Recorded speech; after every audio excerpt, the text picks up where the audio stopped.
नमस्कार. मागच्या वेळेला आपण 25व्या श्लोकाला सुरुवात केली होती, थोडासा अर्थ पाहिला होता आणि आज आपण त्याचं जास्ती स्पष्टीकरण करू असं म्हटलं होतं. 4 प्रकारच्या भक्तांचे प्रकार भगवंतांनी सांगितले.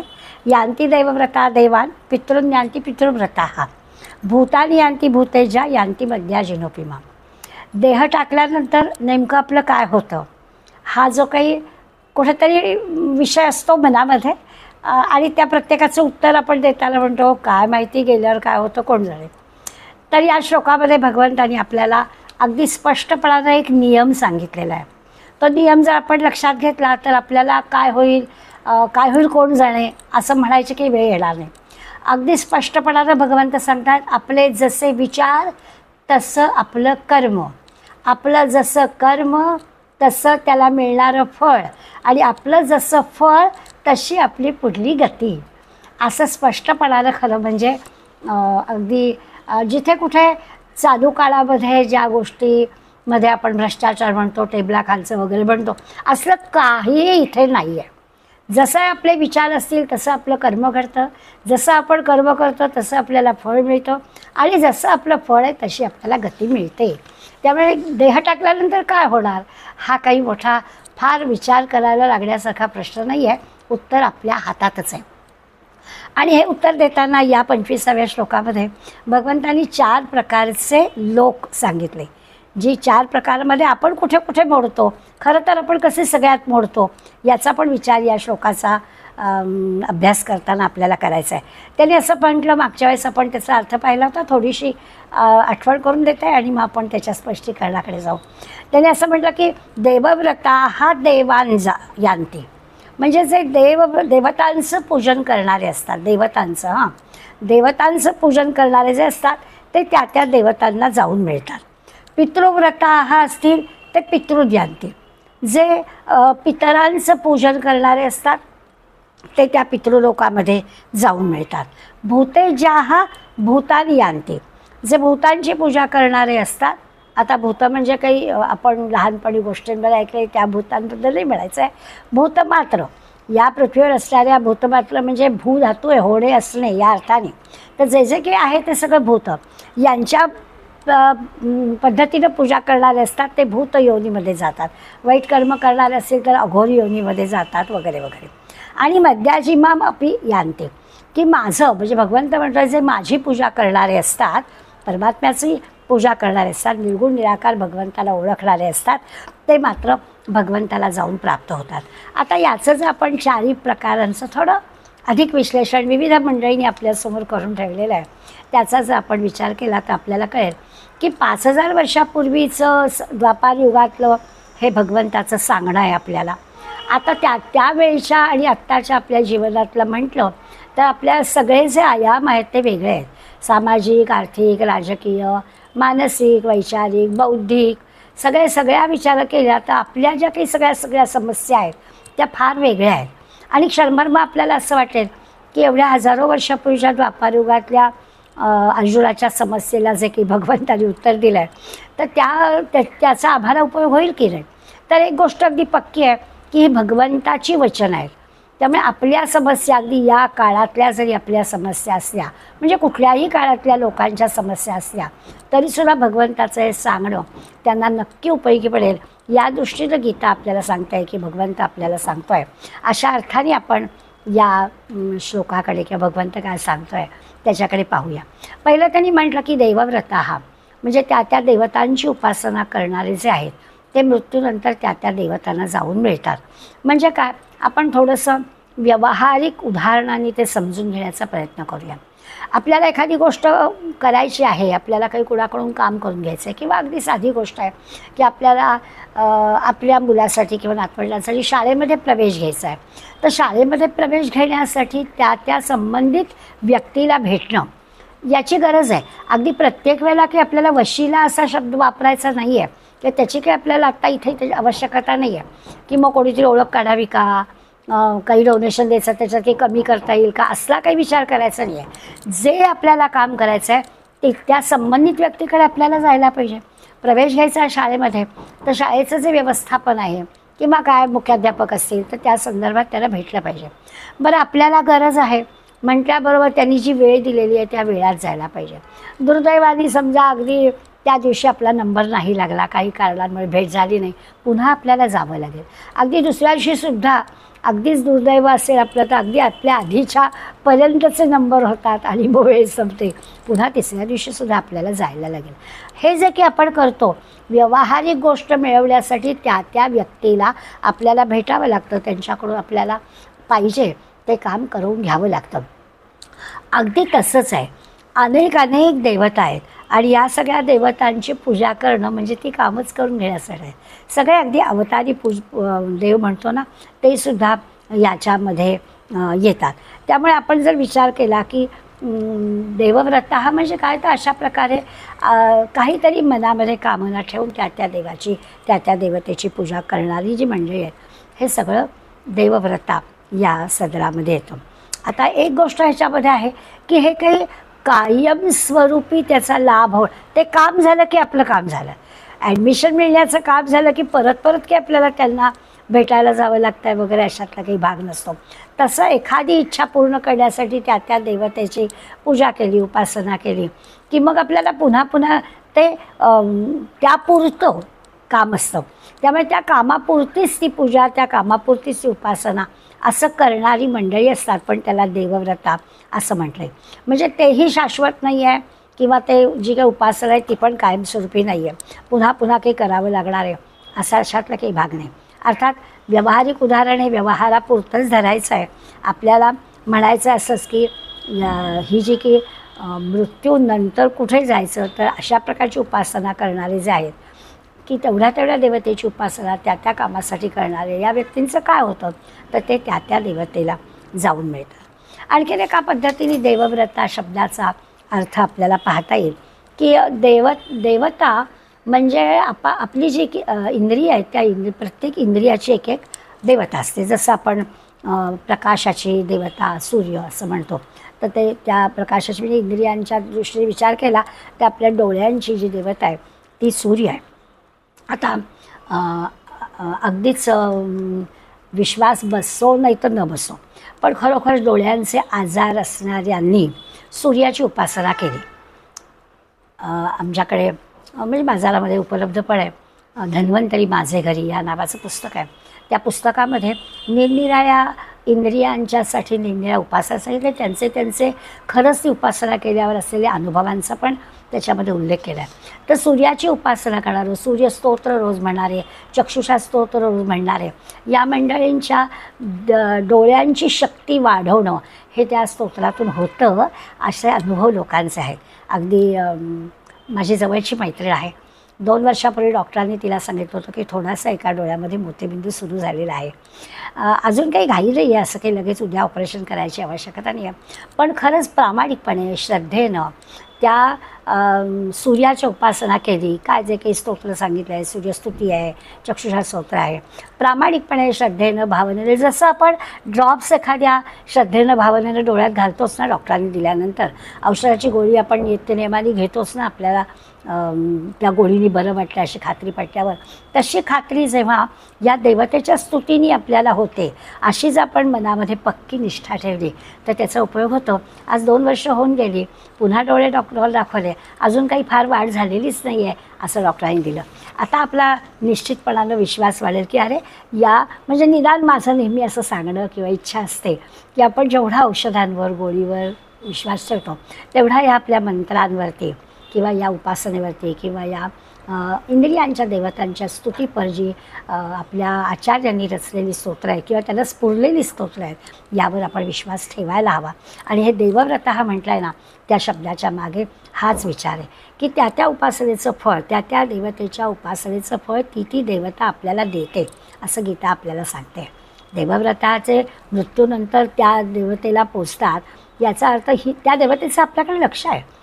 कितीतरी डॉक्टर लोकांचे अनुभव आहेत. आमच्या ठाणे शहरामध्ये डॉक्टर कुंबळा आहेत, हे स्वतः हार्टचे ऑपरेशन करतात, तर ते सुद्धा पेशंटला पण सांगतात की तुमच्या देवाचं नाम घ्या बरं का.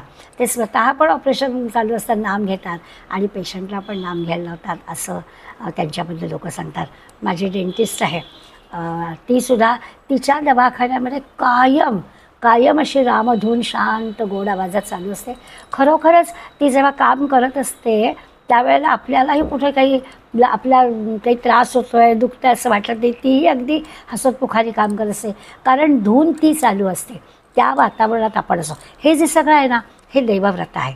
त्या देवतेची उपासना ती केली की त्या देवतेची शक्ती त्या इंद्रियांना प्राप्त होते. आणि तसं ते असणं, आता हा सगळा श्रद्धेचा विश्वासाचा भाग आहे. पण गीतेने आपल्याला सांगून ठेवलं आहे आपली श्रद्धा विश्वास किती आहे किंवा किती वाढतो किंवा आपण करून बघूया अशा स्टाईली करत असलो तरी देखील गीता आपल्याला सांगते की जे देवव्रत आहेत त्या देवव्रतींना ती शक्ती देतात आणि त्या शक्तीचा उपयोग त्यांना होतो. अगदी देह असताना तर होतोच आणि देह टाकल्यानुसार त्या देवतेकडे ते जाऊन मिळतात. त्या इंद्रियांना जे हवं असतं. म्हणजे आता आपण असा पण विचार करू शकतो की डोळ्यांना आपल्या काय आवडतं की एखाद्याला नाटक सिनेमा बघायला आवडेल, एखाद्याला क्रिकेटची मॅच बघायला आवडेल किंवा एखाद्याला हिमालयात जाऊन छानपैकी निसर्ग बघायला आवडेल, मोठमोठ्या बागा बघायला आवडतील. अगदी सगळं जे काही माझ्या डोळ्यांना पाहायला आवडतं, म्हणजे मला आवडतं डोळ्यांच्या मार्फत मी हे सगळं पाहते. किंवा कानांचा विचार कर, कानांना उत्तम संगीत ऐकायला आवडतं. अगदी बरोबर आहे. आता असं सगळं किंवा जिभेला उत्तम पदार्थ छान खायला आवडतात, चविष्ट पदार्थ खावेसे वाटतात. हे सगळं जे काही आहे त्या इंद्रियांना वाटणाऱ्या सगळ्या गोष्टी ते भक्त जर त्यांनी अगदी श्रद्धेनं मनापासून त्या इंद्रियांच्या देवतेची उपासना केली तर ती त्या इंद्रियाला ती शक्ती मिळते आणि स्वाभाविकच अशांनासुद्धा आपल्याला देवव्रता असं म्हणता येईल. त्यामुळे हा एक प्रकार माणसांमधला एक प्रकार झाला. दुसरं त्यांनी आपल्याला सांगितलं की पितृव्रत. पितृव्रत याचा अर्थ की आपण स्वतः समजा आपल्या पूर्वजांपेक्षा असे कर्तबगार नाही आहोत, पण आपल्या आधीची पिढी किंवा आपले पूर्वज जे आहेत ते खूप कर्तबगार आहेत. आणि मग त्यांच्याबद्दलचा जी मोठी आपल्याला आपोआपच मिळालेली ती कमाई असते की आपले आधीच्या पिढीतली मंडळी काही विशेष कर्तृत्व दाखवलेली असतील तर त्याचं आपल्याला सहजच मिळतं. म्हणजे मी फक्त आर्थिक विषयाबद्दल बोलत नाही. एकूणच आपल्या लक्षात आहे की त्यांनी केलेल्या कर्तृत्वाचा, त्यांनी दाखवलेल्या कर्तृत्वाचा आपल्याला उपयोग होतो. माझे चुलत सासरे वयाच्या 25व्या वर्षीपासून 90व्या वर्षीपर्यंत म्हणजे 65 वर्ष राष्ट्रीय स्वयंसेवक संघाचे आसाममध्ये प्रचारक होते. तेव्हा आम्ही आसामला जेव्हा गेलो आणि जेव्हा कुठे विषय निघायचा आणि असं मधुजींची ओळख सांगितली जायची आणि त्यांचे आम्ही पुतळ्या किंवा त्यांची आम्ही चूल आहोत असं म्हटलं की लोकांचे जे डोळे चमकायचे ते पाहायला लक्षात यायचं की आमचं कर्तृत्व काहीच नाही, परंतु त्या पूर्वजांच्या कर्तृत्वामुळे आम्हाला जो काही मान सन्मान मिळतो असं जे की आहे त्याला पितृव्रता म्हणायचं. म्हणजे त्यांच्या बळावर आपल्याला मान मराठा मिळतो. पूर्वजांनी पुष्कळ काहीतरी विशेष केलेलं आहे किंवा आपण राजांच्या संदर्भात किंवा परंपरेने राजपद मिळतं तर अशांच्या संदर्भात विचार केला तरी खूप मोठा पराक्रम केला आहे, राज्य मिळवलं आहे, सत्ता मिळवली आहे, संपत्ती मिळवली आहे, मान मराठा ऐश्वर्य जमिनी प्राप्त केले आहेत.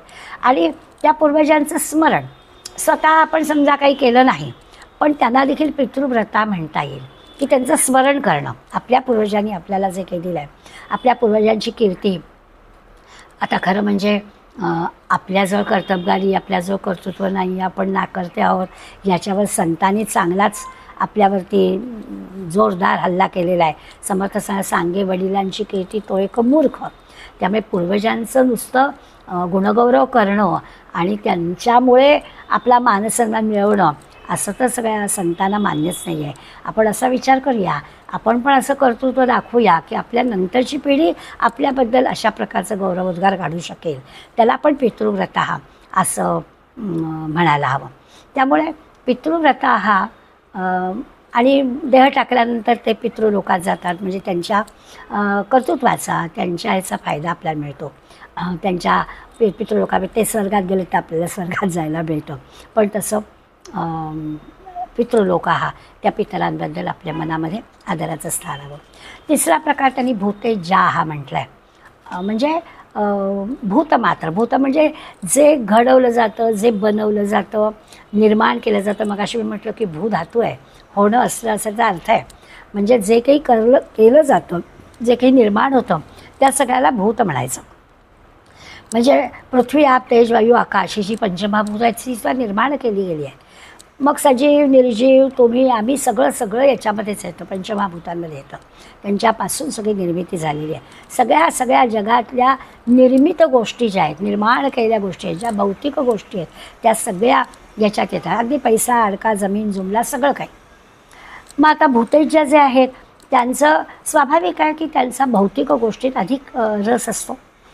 म्हणजे त्यांच्या सगळ्या ज्या काही इच्छा असतात त्या भौतिक गोष्टींमध्ये केंद्रित झालेल्या असतात. भौतिकवादी असंच त्यांना म्हणायचं.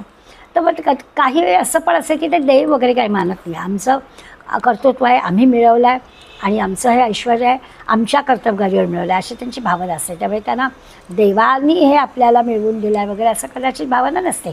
ही पण मंडळी याच कॅटेगरीमध्ये येतात. मेहनती असतात, अचाट सामर्थ्य असतं, कदाचित मार्ग चुकीचा सुद्धा असतो. अचाट सामर्थ्य असणाऱ्या सगळी मंडळी काय अगदी चांगल्या विधायक मार्गानेच जातात असं नाही, चुकीच्या मार्गाने सुद्धा जातात. तो जो काही पैसा मिळवतात, प्रसिद्धी मिळवतात, ती अशा त्यांच्या त्या अति अभिलाषेमुळे सुद्धा मिळत असते. पण तरी देखील त्यांना त्या म्हणजे भौतिक हे मिळवण्यासाठी त्यांच्या देवता प्रसन्न होऊन त्यांना यश मिळालेच असतं. आणि अशा मिळवलेल्या पैशाचा उपभोग घ्यायला होतं काय, तर त्यांना अवधी मिळत नाही, त्यांना वेळ मिळत नाही. हे भूते ज्या जे आहेत ना ते कर्तबगार असतात, मेहनती असतात, मिळवतात, परंतु त्यांना जे खरं सुख, समाधान, आनंद हवा असतो ना तो मिळत नाही. कारण त्यांचा मार्ग हा असा थोडासा विपरीत असतो. त्याचा परिणाम तर याची डोळा भोगतच असतात. ते सगळे भूते ज्या कॅटेगरीत मोडतात. 3 प्रकार आपण पाहिले. देवव्रता हा पाहिलं, पितृव्रता पाहिलं आणि भूतेज्या पाहिलं. आता चौथा जो प्रकार आहे तो भगवंत म्हणतो मद्याजिना. माझं म्हणजे भगवंताचं पूजन करणारे आहेत. आता असं भगवंताचं पूजन करणारे ते भगवंत म्हणतो मलाच प्राप्त होतात. अगदी त्यांना सुख, आनंद, समाधान मिळतं. कारण त्यांचं काय, त्यांच्या ज्या प्रपंचाच्या गरजा आहेत त्या सगळ्या त्यांच्या पूर्ण म्हणजे जे काही आहेत त्याच्यात त्या समाधानी असतात. त्यांना अमुकच हवं आहे, अमुकच असं हवं आहे असं काही त्यांचं नसतं. आणि त्यामुळे ते आपोआपच त्या भगवंताच्या भक्तीकडे वळतात. सुरुवातीला सगुण रूपातल्या भगवंताची ते पूजा करतात. अगदी बरोबर आहे. हळूहळू त्यांची चित्तशुद्धी होते, अगदी शांत निर्मळ अंतःकरण होतं आणि हळूहळू भगवंताच्या स्वरूपाची खरा भगवंत निर्गुण निराकार ज्याला म्हणतो त्या निर्गुण निराकाराची त्यांना जिज्ञासा वाटायला लागते. सगुणाचे आधारे निर्गुण पाविजे निर्धारे असा त्यांचा प्रवास सुरू होता. हळूहळू ती जी काही निर्गुण निराकाराची जिज्ञासा आहे त्याच्यासाठी लागणारा सत्संग आहे, त्याच्यासाठी लागणारे सद्ग्रंथ आहेत, यांचा ते अभ्यास करतात. हे भगवंत म्हणतोय मद्याजिना. भगवंताचं पूजन करणं म्हणजे या वाटेनं जाणारे जे आहेत हळूहळू ही मंडळी अंतर्मुख होतात. म्हणजे अज्ञानाकडून ज्ञानाकडे किंवा सगुणाकडून निर्गुणाकडे जातात, प्रकाशाकडे किंवा अद्वैताकडे असा त्यांचा प्रवास होतो. भगवंत आणि आपल्यामध्ये जो काही रस्ता आहे तो अगदी कमी होऊन जातो आणि अद्वैताकडे ही मंडळी जातात. आणि मग भगवंताकडे ते अशा काही भौतिक गोष्टींची मागणीच करत नाहीत. त्यांची जी मागणी असलीच तर ती आध्यात्मिक प्रगतीची मागणी असते. अशी जी मंडळी आहे ती या मद्याजिना भगवंत म्हणतो की माझीच उपासना करतात. आणि असं जे करायला लागला, भगवत भक्तीकडे वळायला लागला. आणखीन त्याच्यात एक पण आहे बरं का, की हे आध्यात्मिकतेकडे वळणं वगैरे तसं आहे. जसं समाज हा सुद्धा एक भगवंताचंच विराट रूप आहे. ज्याला आपण समाज म्हणतो ते सुद्धा भगवंताचंच रूप आहे. आणि म्हणून त्या समाजातले जे अडले नडलेले आहेत, गरजू आहे, अशा लोकांची सेवा करणं ही पण भगवंताचीच सेवा आहे. जीवभावे शिवसेवा. भगवंताची सेवा म्हणजे प्राणीमात्रांची, अडल्या नडल्या गरजूंची, आपत्ती आलेल्या लोकांची सेवा करणं ही पण भगवंताची सेवाच आहे. अगदी आईवडिलांच्या सेवेपासून ते अशा प्रकारच्या समाजातल्या लोकांची सेवा करेपर्यंतचे सगळे प्रकार यामध्ये येतात. आणि ती पण एक भगवंताचीच उपासना, ती पण एक भगवंताची साधना, ती पण एक भगवंताची भक्ती. हाच विचार याच्यामध्ये येतो. भगवंत म्हणतात असा विचार करणाऱ्यांना त्याचं योग्य ते फळ मिळतं. ते काय मिळतं तर ते भगवंतालाच प्राप्त होतात. असे हे 4 प्रकार भगवंतांनी या श्लोकामध्ये आपल्याला सांगितले. देवव्रती, पितृव्रती, भूतेजा आणि भगवंताची उपासना करणारे म्हणजे मध्याजिना असं त्यांनी म्हटलं आहे. आता हे सगळे असे काही कॅटेगरी आहे का हो, 4 वेगवेगळे प्रकार आहेत का? तर तसं नाही आहे. आपण सगळेजणं या 4ही प्रकारांमध्ये मोडतो. कधी कधी कुठे कुठे कसे कसे असतो. जसं आहे की आपल्या घरामध्ये सण उत्सव आपण साजरे करतो, कुलधर्म कुलाचार असतात, दरवर्षी आपले गणपती असतात, नवरात्र असतं, आपल्याकडे काही परंपरा असतात, या सगळ्या आपण करतो की. आणि हे सगळं अशा प्रकारे करणं की ते जे सगळं आहे ते भगवंताचं देवव्रत आहे ह्याच्यामध्ये बोलतो, तिथी उपासना. मग आमच्याकडे नवरात्र आहे म्हणजे देवीची उपासना आली आहे. तर अशा आपण सगळ्या गोष्टी अगदी श्रद्धेने मनापासून सगळं करतो. वर्षभरामध्ये या सगळ्या गोष्टी करणं म्हणजे एका अर्थाने आपला पहिला प्रकार देवव्रत आहे. बरं, आपल्याला आपल्या पूर्वजांकडून ज्या काही गोष्टी चांगल्या मिळालेल्या आहेत त्याचा बरोबर विचार केला तर त्याचा आपल्याला अभिमानही वाटतो. त्याला आपण पितृव्रता असं पण म्हटलेलं आहे. त्यांच्या स्मृतीप्रित्यर्थ दरवर्षी काही श्राद्ध करणं, श्रद्धेनं श्राद्ध करणं, त्यांचं स्मरण करणं, दरवर्षी पक्ष करणं, अशा पण गोष्टी करतात. ते पितृव्रत या कॅटेगरीत होते. किंवा आता अगदी अलीकडल्या पद्धतीप्रमाणे त्यांच्या स्मृती दिनाच्या निमित्तानं त्यांच्या ठिकाणी त्यांची श्रद्धास्थानं जी आहे त्या ठिकाणी देणगी देणं, यासुद्धा गोष्टी आपण करतो. आणि तेही पितृव्रत असं आपल्या ह्या कॅटेगरी आपणही ते करतो. म्हणजे देवव्रता करतो, पितृव्रता करतो. माझे वडील शिवथरगडीमध्ये 18 वर्ष काम करत होते. त्या घरीशी जो काही आपला नातेसंबंध जडलेला आहे किंवा समर्थांवरचं त्यांचं प्रेम बघून आपल्याला जे काही वाटतं त्याबरोबर आपल्या लक्षात येतं की त्यांच्या स्मरणासाठी काय करता येईल. तर त्यांची एवढी दासबोधावरती समर्थांवरती भक्ती होती तर आपण दरवर्षी एकदा पारायण करायचं, अशा प्रकारचा विचार म्हणजे हे पितृव्रताच आहे. माझे सासरे दर एकादशीला गीता म्हणायचे, तर त्यांच्या स्मृतीप्रित्यर्थ आपण दर एकादशीला गीता म्हणायचे. योगायोगाने असेल, त्या गीतेवरच्या श्रद्धेमुळे असेल, पण गीता जयंतीच्याच दिवशी त्यांनी देह ठेवला तर ते स्मरणात असल्यामुळे आपण पण दर एकादशीला गीता म्हणाय. हे पितृव्रत या कॅटेगरीत येतं. माझ्या सासूबाई राष्ट्रसेविका समितीमध्ये नियमाने जायच्या. त्यांची त्या याच्यावरती श्रद्धा होती, त्या कामावरती. मग आपण वर्षातून एकदा त्यांच्या स्मरणार्थ म्हणून आपल्या घरामध्ये शाखा घ्यावी किंवा आपण जमेल तेव्हा त्या शाखेच्या सगळ्या कार्यक्रमांसाठी आपल्या परीनं जे शक्य होईल त्या सगळ्या गोष्टी करा. हे त्यांचं जे स्मरण आहे हे काय आहे, ते पितृव्रत आहे. अशा प्रत्येकाने म्हणजे हे मी माझी उदाहरणं देण्यामागचा उद्देश एवढाच आहे की असं प्रत्येकजणच करत असतो. त्यामुळे म्हटलं तर आपण पितृव्रता आहोतच, देवव्रत आहोत, तसे पितृव्रत आहोत. गजानन विजय पोथीचं आपल्या आधीची पिढी रोज एक अध्याय वाचायचा म्हणजे वाचायचा. माझी आई रोज पाणीसुद्धा प्यायची नाही. सगळं शेजारी रामाचं मंदिर होतं घराजवळ अगदी, तर रोज आंघोळ हे झालं की रामाला जाऊन यायचं, गजानन विजयचा एक अध्याय वाचायचा आणि मगच अन्य सगळी प्रापंचिक कामं करायची. वर्षोनुवर्ष ते बघत आल्यामुळे वर्षातून एकदा तरी आईच्या स्मृतीप्रित्यर्थ आपण पण गजानन विजयचं पारायण केलं पाहिजे. हा जो काही हा पितृव्रत आहे. आपल्या पूर्वजांनी आपल्याला दाखवून दिलेल्या रस्त्याने जाण्यासाठी आपण केलेले प्रयत्न, हे पितृव्रता. आणि मग आपले हे जे त्यांच्या कर्तृत्वानं आपले पितर ज्या लोकात गेलेले आहेत तिथे आपल्याला आपला देह टाकल्यानंतर जायला मिळतं, असं भगवंतांनी आपल्याला या श्लोकात सांगितलेलं आहे. तिसरं जर आपण भूतेजा पाहिलं, भौतिकवादी जी मंडळी पाहिली, ती स्वाभाविक आहे, त्यांची पैसे मिळवायची, आपली पण असते पैसे मिळवायची धडपड कुणाची नाही. आपण त्या कॅटेगरीतच नाही असं मानायचं काहीच कारण नाही. रोज 8-8, 10-10 तास कामावर जातो आणि पैसे मिळवण्यासाठीच जातो. आम्ही आता कामावर जात नाही, पण महिना अखेरीला बँकेचा मेसेज येतोय ना, ते पाहतो की.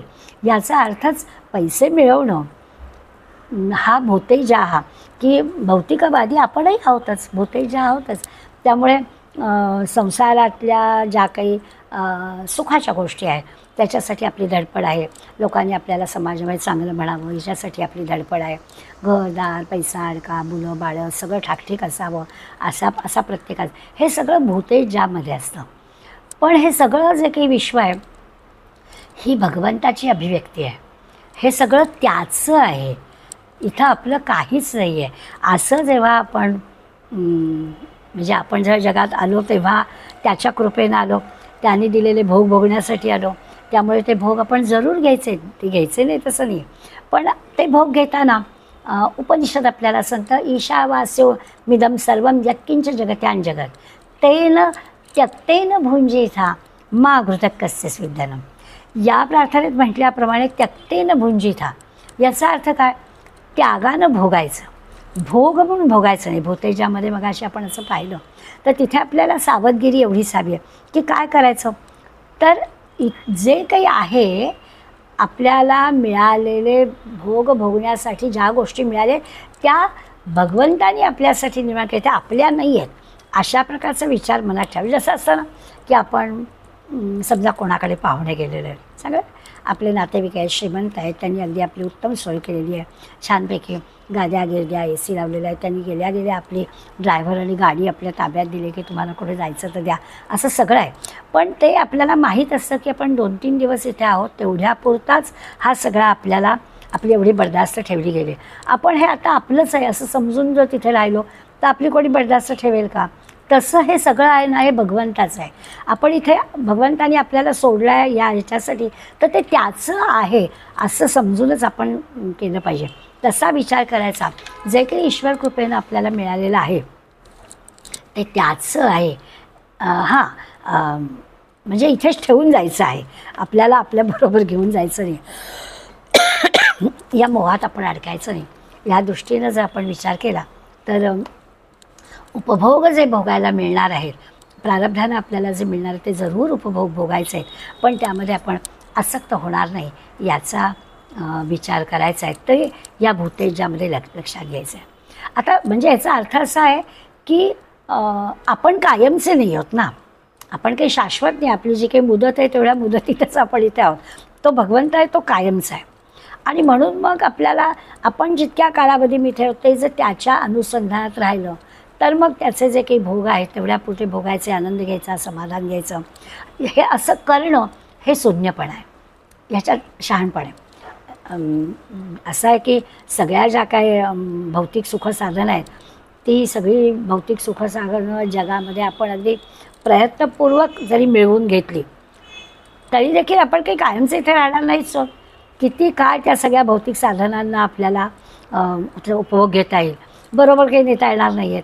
त्यामुळे हा विचार सारखा मनात ठेवून काळ बरोबर नेता येईल असं जर विचार केला तर आपल्या लक्षात येईल की भगवंताच्यात जर आपण मनबुद्धी गुंतवून ठेवली, आपली त्याच्याशी अनुसंधानात राहिलो तर ते आपल्या अधिक फायद्याचं आहे.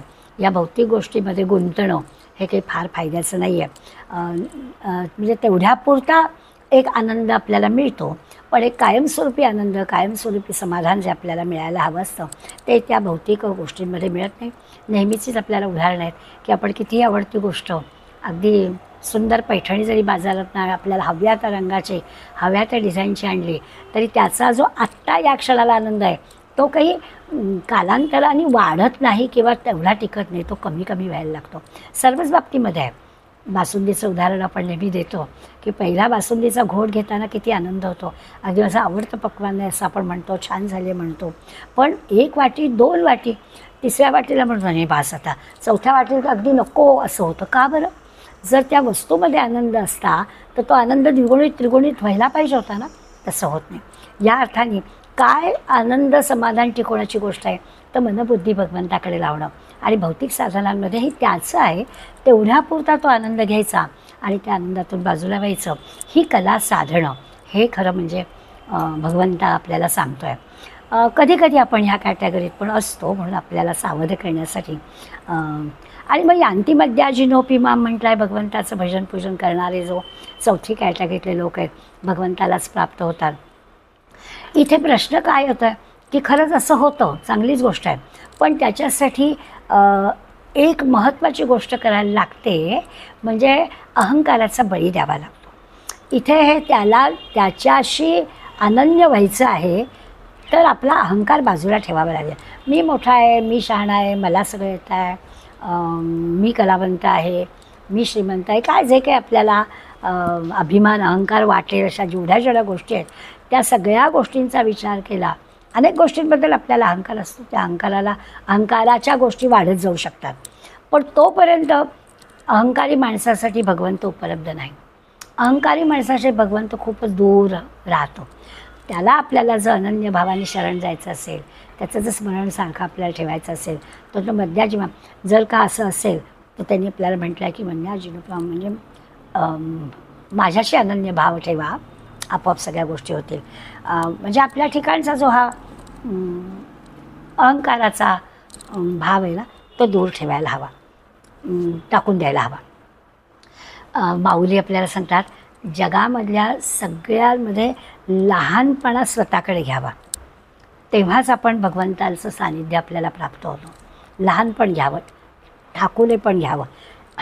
असं जर घेतलं तर भगवंताचं सानिध्य मिळतं. या श्लोकामध्ये आपल्याला असे 4ही प्रकार भगवंतांनी सांगितले, सहज आपल्याला कळणार आहेत. आपण पुन्हा एकदा तो श्लोक वाचूया, म्हणजे आपल्याला अर्थ कळेल. यांती देवव्रता देवान, पितॄन् यांती पितृव्रता, भूतानि यांती भूतेजा, यांती मन्या जिनोपिमा. असे 4 प्रकार त्यांनी आपल्याला सांगितले की कुठे कुठे आपण जाऊन मिळतो. आणि आपल्याला 4ही प्रकार कळले. आपण सगळेजण 4ही प्रकारात कशा कशा प्रकारे वावरतो तोही आपल्याला अंदाज आला.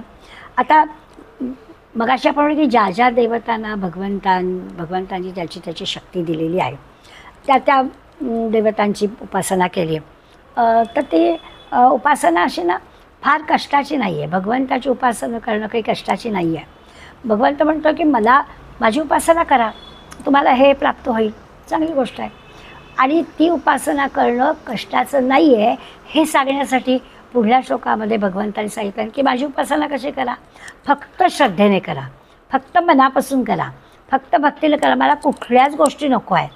पत्रम पुष्पम फलम तोयम यो मे भक्त्या प्रयच्छति तदहम भक्तिप्रवृत्तम अश्नामी प्रयतात्मनः. अगदी प्रसिद्ध असणारा हा श्लोक आहे आणि याची सगळ्याची उदाहरणं पण आपल्याला चांगली माहिती आहे.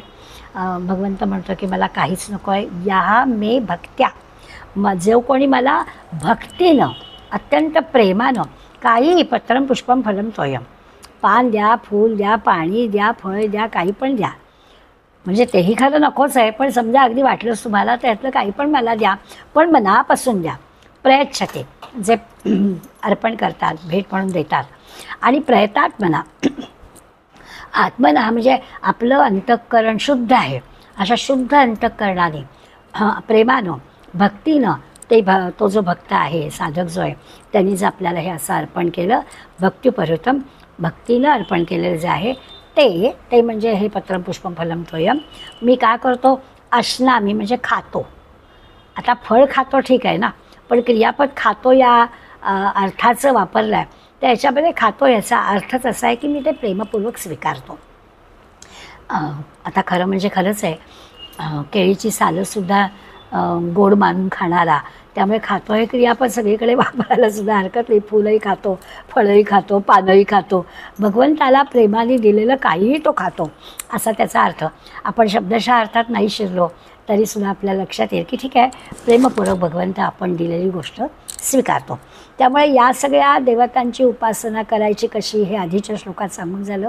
आणि ती इतकी सोपी आहे, इतकी सहज आहे, ते आपल्याला या 26व्या श्लोकामध्ये भगवंत सांगतात. खरंच आहे, तुम्ही त्याला एवढे पैसे द्या, तुम्ही त्याला अमुकच वस्तू द्या, हार तुरे द्या, काही त्याला नको आहे. जास्तीचे पैसे देऊन कुठल्या तरी वेगळ्या रांगेतून त्याचं दर्शन घ्यायला जा, काही भगवंत आपल्याला असं सांगत नाही. अगदी स्वतःचं उदाहरण देणं अप्रस्तुत असतं, पण अयोध्येला आत्ता गेले होते या, आणि इतकी गर्दी होती की दर्शन तर घेतलं नाही, अशातला भाग नाही, पण बाहेर आल्यावर असं वाटलं की कशाला एवढ्या गर्दीतून आणि आपण आलो.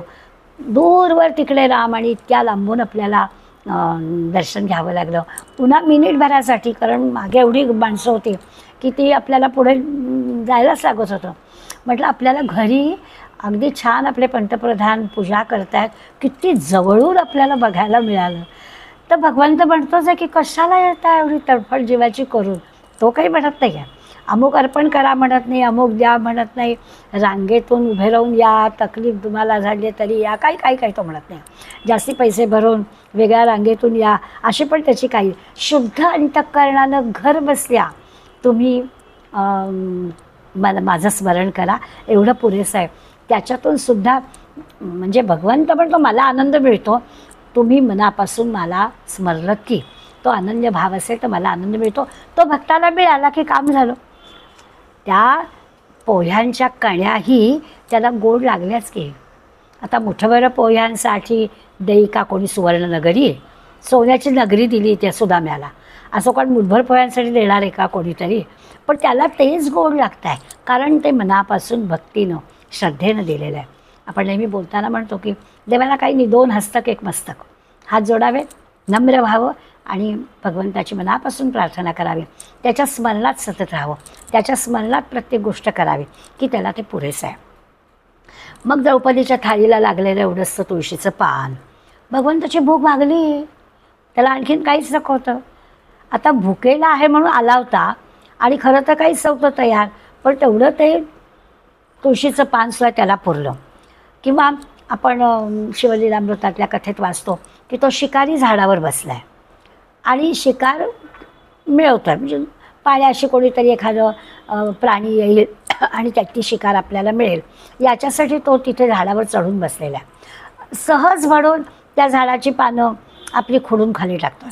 ते नेमकं झाड बेलाचं असावं, जिथे कुठे खाली पडतायत ती पानं तिथे नेमकं शिवलिंग असावं, आणि मग ते पानही भगवंताला प्रिय, तो खाली शिवही तिथे त्या पानांसाठी जणू काही बसलेला आहे.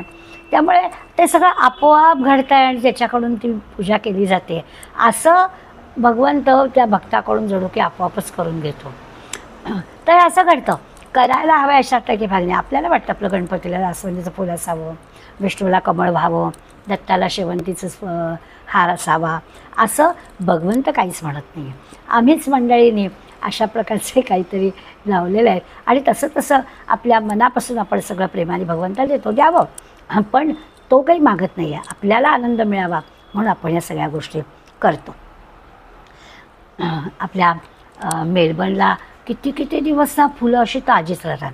म्हणजे झाडावर तर 10-10, 15-15 दिवस गुलाबाची फुलं अशी टवटवी छानच राहतात. तर एखादं फूल आपण घरातल्या देवांना वाहिलं, दुसऱ्या दिवशी पूजा करताना ते काढावंसंच वाटत नाही, कारण इतकं तसंच टवटवीत तसंच ताजंतवानं असतं. मग ते निर्माल्यात कशात टाकायचं? तर खरंच आहे, देव कुठे म्हणतो आहे की ते निर्माल्यात टाकावं. इतकं असा जो भाव आहे ना, त्या भावाचा विचार केला तर देव काही असं म्हणत नाही की मला रोजची अशीच फुलं पाहिजेत, तशीच फुलं पाहिजेत, कालची आज नको वगैरे वगैरे. त्याला काही नाही. तुम्ही पत्रम पुष्पम फलम तोयम यो मे भक्त्या प्रयच्छते असं म्हणतात. आपण जे काही भगवंताला अर्पण करतो, बरं असं आहे ना, आपल्याजवळ असणारं आपण जे देतो त्याच्यामध्ये भाव किती असतो आणि आपलं ऐश्वर्य प्रगट करण्याची आपल्याला किती असते. की देवीला पैठणीची चोटी भरली असं लाजायला सांगतो, आधी दाखवतो. मी यंदा अगदी देवीला ना पैठणी आणली, जशी मला आणली ना तशी देवीला पण आणली, असं याच्यात ऐश्वर्य दाखवणं आहे. आमच्याकडे बोडण असतं ना, आम्ही अगदी चांदीच्या परातीतच बोडण भरतो. हे ऐश्वर्य दाखवणं आहे. भगवंताला नको, तुम्ही कराल, अगदी जरूर करावं. आपलं ऐश्वर्य असेल तर त्या ऐश्वर्याला साजेल अशीच पूजा करावी. फार सुंदर एक अभंग आहे. मीरा घाली मोतीचूर, जनी घाली कांदा भाकर. आता मीरा राणी आहे, त्यामुळे राणीसारखंच भोग द्यावेत तर भगवंताला भोग 56 भोग देवापुढे मांडावे, तर तिने मोतीचूर द्यावा. मग जनीनी काय करा, जनीनी कांदा भाकर, दोहोंशी सारंग धर, वश झाला सारकाची. भगवंत दोन्हीकडे वश झाला. जनाबाईवर पण प्रसन्न झाला आहे, मीराबाईवर पण प्रसन्न झाला आहे. तुम्ही काय देता याच्यावर काही भगवंत ठरवत नाही की तुमच्या मनात भाव काय आहे त्याच्यावर भगवंत ठरवतो. बरं, विचार करायला गेलं तर भगवंताला आपण जे देतो सगळं त्याचंच. आपलं काय आहे, सगळ्या याच्यावरती मालकी त्याचीच आहे. अगदी पान फुलाचा जरी विचार केला तरी पानफूल त्याच्याच झाडाचं, अगदी झाडाचं बी त्याचंच, त्या झाडाला लागणारं पाणीसुद्धा त्यानेच निर्माण केलेलं, सगळ्या गोष्टी त्याच्याच. म्हणजे बी लावण्याची बुद्धी दिली ती पण त्यानेच दिली. असं जर विचार करायला लागलं तर भगवंतानीच निर्माण केलेल्या गोष्टी आपण भगवंताला अर्पण करतो. भगवंताचंच आहे सगळं. शंकराची पूजा करताना शिवो भूत्वा शिवम यजेत असं म्हटलं. म्हणजे शंकर होऊन शंकराची पूजा करावी, भगवंत होऊन भगवंताची पूजा करावी. म्हणजे काय करायचं, माणसाचा शिव केव्हा होईल, माणसाचा भगवंत केव्हा होईल? मग अशी आपण म्हटलं की अहंकार संपला की भगवंत होईल.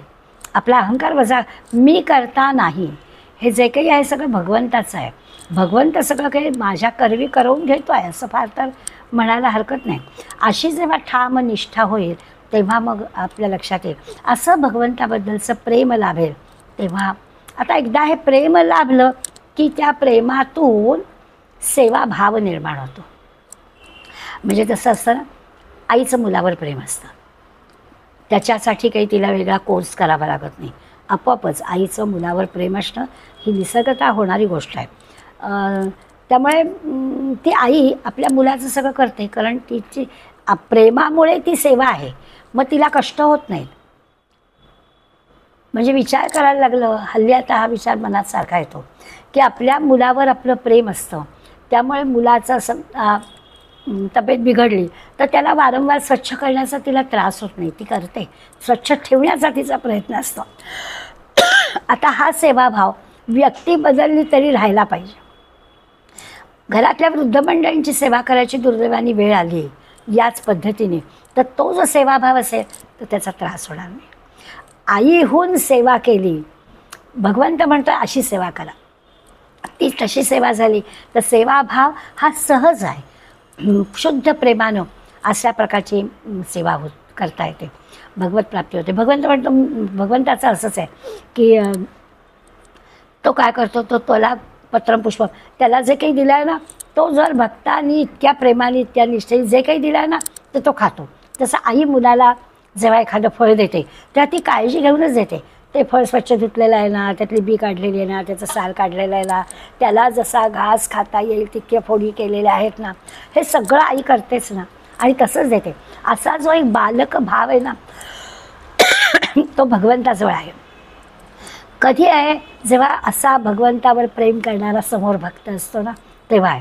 तर भगवंत तयारच आहे. भगवंत म्हणतो, तू जर प्रेमानं भक्तीनं मला दिलंस तर मी बालक भावाने तू देशील ते आनंदाने स्वीकारतो. म्हणून पत्रम पुष्पम फलम तोयम असं म्हटलं आहे.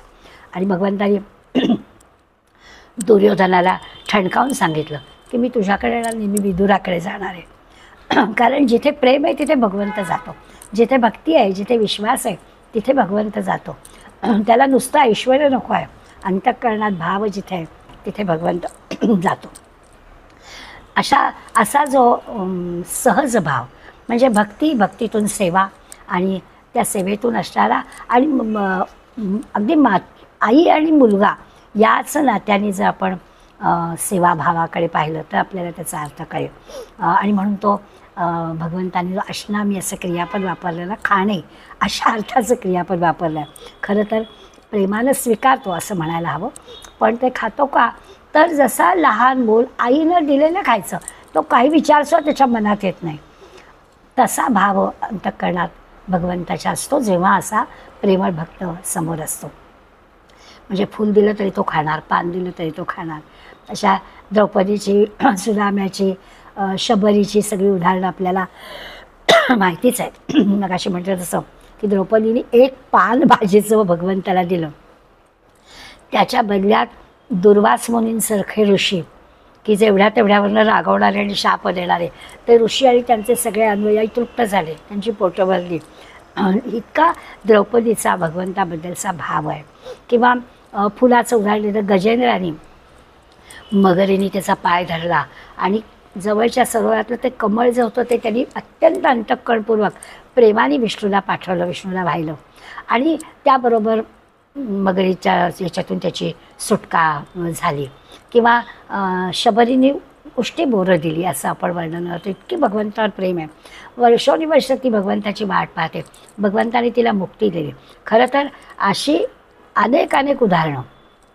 पण एवढाच काही भक्तीचा म्हणजे वाच्यार्थाने आपण जो म्हटला आहे एवढाच काही महत्त्व त्याला सांगायचं असं नाही. तर आपण आणखीन काही वेगळ्या पद्धतीने पण पत्रम पुष्पम फलम तोयमचा विचार करतो की आपलं कसं असलं पाहिजे. तर कमलपत्र कसं आहे तर खरंच पाण्यात राहून सुद्धा अलिप्त आहे.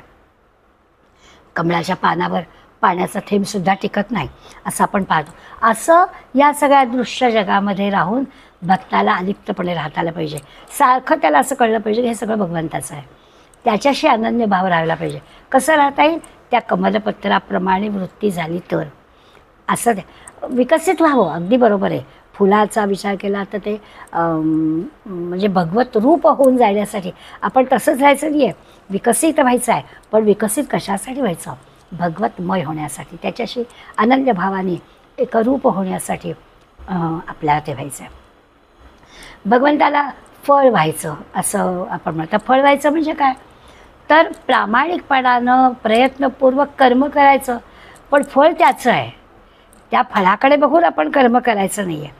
तो जो काही समर्पण भाव आहे तर फळ माझ्यासाठी नाहीच आहे, फळ त्याचं आहे. कर्म आपण करायचं आहे, प्रयत्नपूर्वक करायचं आहे, अगदी कसूर जराही ठेवायची नाही आहे. पण त्या फळाची अपेक्षा ठेवायची आहे. कर्तव्य म्हणून आपण कर्म करायचं आहे आणि ते भगवंताला स्वाभाविक समर्पण करायचं आहे. ते फळ भगवंताला अभिप्रेत आहे.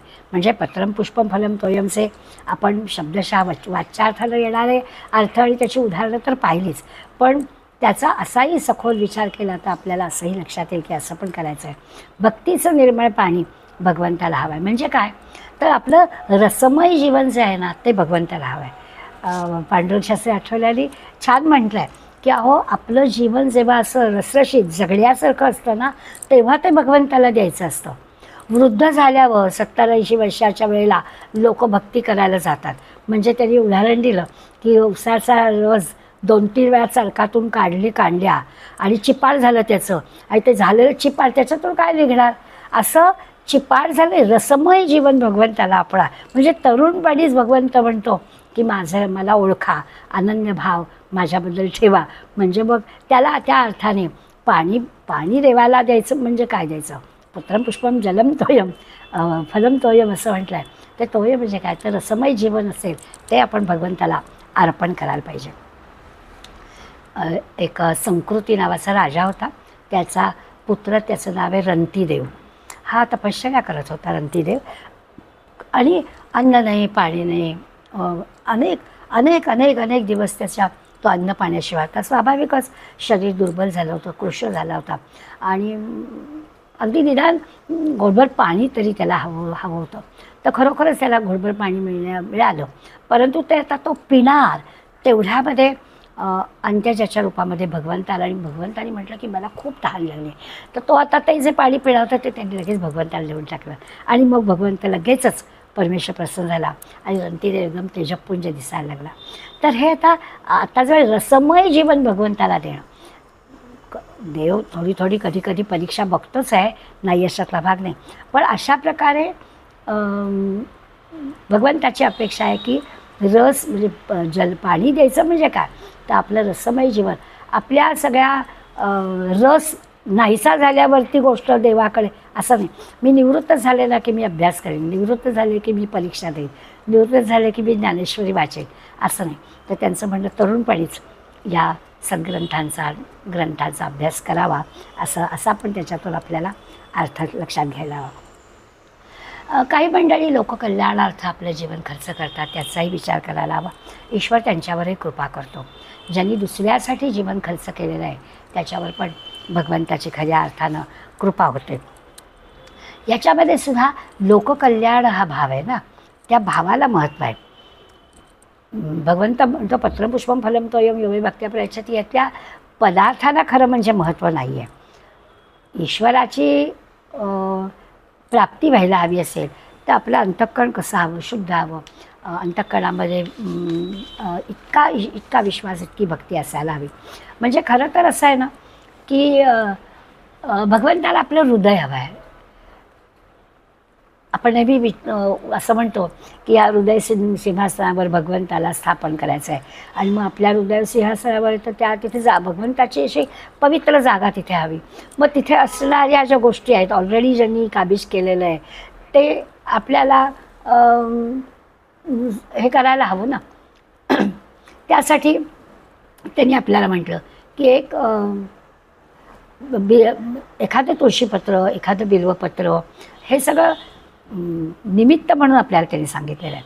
पण त्याचा अर्थ असा, पांडुरंग शास्त्री आठवल्याने आपल्याला एक असं म्हटलं की काय करा, थोडी अवघड गोष्ट आहे, पण मनाशी विचार केला तर आपल्या लक्षात येईल की अरे असं जमेल.